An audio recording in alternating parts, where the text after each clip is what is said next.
My name is Jason Henderberg, and I run Henderberg Business Solutions. I specialize in is documenting companies' playbooks and how they do their business. And Whale has been a really big partner for me to allow my customers to have a very good platform to save all of their documents in one spot and then make it really easily accessible to their employees so they can train up and learn a lot faster than they normally would if they were saving the documents in OneDrive or Google Drive. And I've actually known Dan Marcellus, the owner, for many years. I actually hired SkyPort as a vendor when I was running a different company. And we've stayed in touch over the years. And he reached out to me at the end of 2022 and said, hey, I think it's time for SkyPort as we're growing to really understand how we do our business and really make it clear so that when we hire and start to bring on new staff, that they have a better training experience than what we're currently offering. So we started looking at what documents there was already in existence and then started working on a plan for saving new documents going forward using Whale.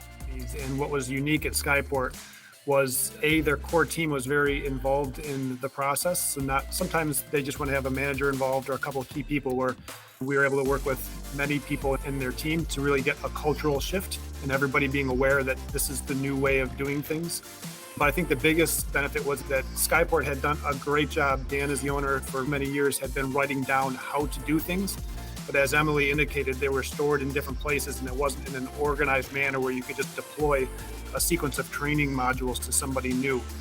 So the data was there in most part, but the biggest thing we did initially working together for 3 months was organizing what was already there. And then I helped to migrate all of those files into Whale.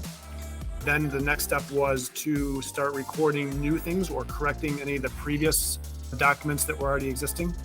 And then the last step is setting up those training workflows in Whale so that we can actually start deploying those to employees. But because of the great work that they had already done over the years, we were able to get, I think it was just over 100 different documents already loaded into Whale as cards. So it was really nice to have a good, secure place to organize all those how-tos and visually see them in the sequence that they're going to get deployed. Whale makes it a lot easier because of the Google links that you can have embedded right in there so that you're getting the information right away. If you log onto a website, it automatically suggests a card that you might have had built to deploy that information. So the employee just gets the information very quickly and can get back to work.